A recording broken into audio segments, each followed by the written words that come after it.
The story begins long before headlines, before lawsuits, before debates about governance and upgrades. It begins with a simple question that haunted early blockchain developers. What happens when a blockchain needs to change? In the early days of crypto, innovation moved fast, but blockchains themselves moved slowly. Once launched, they were difficult to upgrade. Communities split, developers argued, networks fractured into competing versions of reality. The world had already witnessed this problem unfold after the rise of Bitcoin, when disagreements about scaling created permanent divisions. Later, even Ethereum experienced a historic split following governance disputes. The promise of decentralization had created an unexpected weakness. No one was fully in charge, and sometimes that meant no one could agree on the future. Out of this chaos emerged a radical idea. What if a blockchain could upgrade itself? That idea would become Tezos. The concept was first proposed by husband and wife researchers Arthur Breitman and Kathleen Breitman, who believed the biggest obstacle facing blockchain technology wasn't speed or scalability, it was governance. Their vision was ambitious. Instead of relying on informal debates or disruptive forks, Tezos would allow stakeholders to vote directly on protocol upgrades. The blockchain itself would contain a built-in mechanism for evolution. Change would not destroy the network, it would be part of its design. In theory, blockchains could finally grow without breaking. When Tezos was introduced in 2017, the crypto world was entering one of its most explosive periods. Initial coin offerings were raising millions overnight, fueled by optimism and speculation. Tezos launched one of the largest fundraising events of its time, attracting enormous global attention. Supporters saw it as a next-generation blockchain, one designed not just to exist, but to adapt. But almost immediately, the project faced turbulence. Legal disputes and internal disagreements delayed progress. Community confidence wavered. Critics questioned whether Tezos would ever deliver on its promises. For many observers, the project seemed destined to become another cautionary tale of early crypto ambition. Yet behind the scenes, development continued. Engineers focused on building something fundamentally different, a self-amending ledger. Traditional blockchains require coordination between developers, miners, exchanges, and users to implement upgrades. If consensus fails, networks split into competing chains. Tezos attempted to solve this through on-chain governance, a system where proposals are submitted, tested, voted on, and automatically implemented if approved. In essence, governance became code. Participants who held and staked tokens could vote on improvements, aligning incentives between developers and users. Instead of political battles fought on forums and social media, decisions would occur within the protocol itself. This approach introduced a new philosophy. A blockchain was no longer static infrastructure, it was a living system. Tezos also introduced a variation of proof-of-stake consensus, often called baking. Rather than energy-intensive mining, validators, known as bakers, secured the network by locking tokens and participating honestly. The result was dramatically lower energy consumption compared to earlier proof-of-work systems.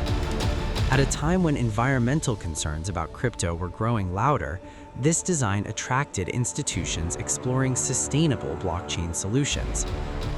But technology alone does not guarantee adoption. The true test came when Tezos began implementing upgrades, not once, but repeatedly. While other networks struggled with contentious forks, Tezos executed protocol improvements through its governance process. Features were added, performance improved, security strengthened, and the network continued operating without dramatic disruption. Each successful upgrade quietly proved the original thesis: blockchains could evolve without civil war. Meanwhile, a new wave of innovation arrived. digital art, and NFTs. Artists searching for alternatives to expensive transaction fees discovered Tezos as a welcoming ecosystem. Lower costs and energy efficiency attracted creators who wanted accessible platforms rather than speculative markets dominated by high fees. Communities formed around experimentation and creativity. Independent artists launched collections. Digital galleries appeared. For a time, Tezos became known as one of the most artist-friendly blockchains in existence.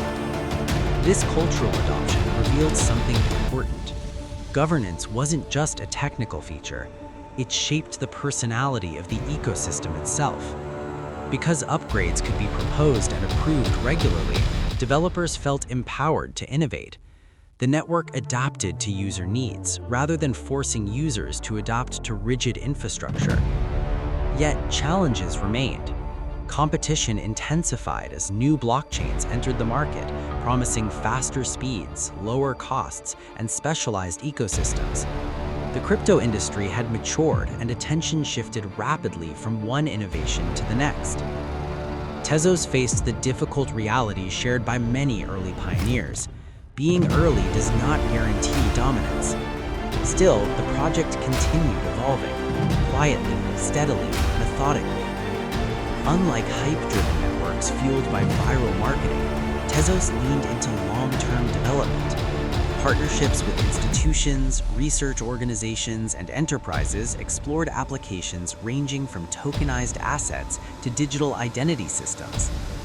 The network's governance structure became its defining identity. Where other ecosystems debated upgrades externally, Tezos demonstrated a working model of decentralized coordination. Developers proposed changes knowing there was a clear pathway to implementation. Participants participated directly in shaping the protocol's future. It was less dramatic, but potentially more sustainable. The broader significance of Tezos lies in a deeper question about decentralization itself. Can decentralized systems govern themselves effectively?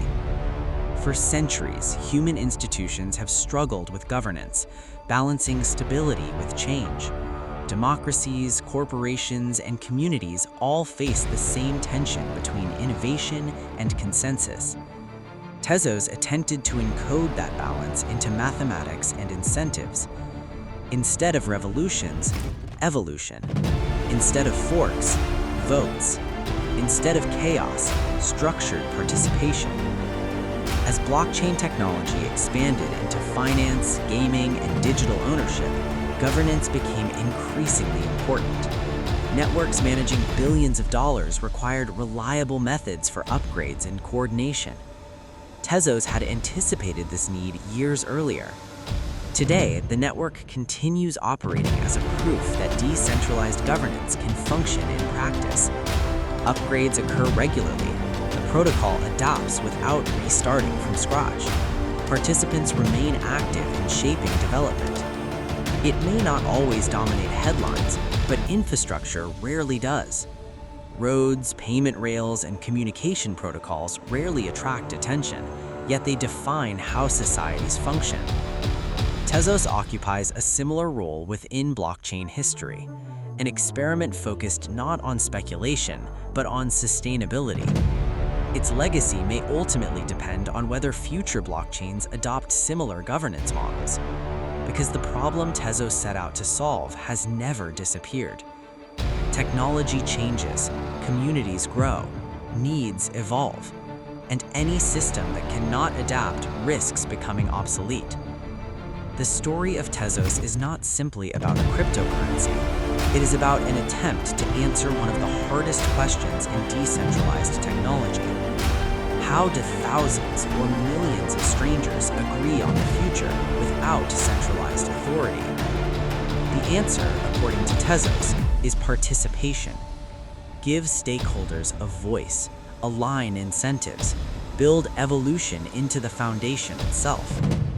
Years after its turbulent beginnings, the network stands as evidence that resilience in blockchain may come not from speed or hype, but from governance, the quiet architecture guiding change over time. Because in the end, the most powerful innovation innovation may not be creating a blockchain. It may be teaching it how to grow. And as the digital world continues searching for systems that can survive decades rather than cycles, the experiment began by Tezos continues, block by block, vote by vote, upgrade by upgrade, shaping a vision of decentralized technology that evolves alongside the people who use it.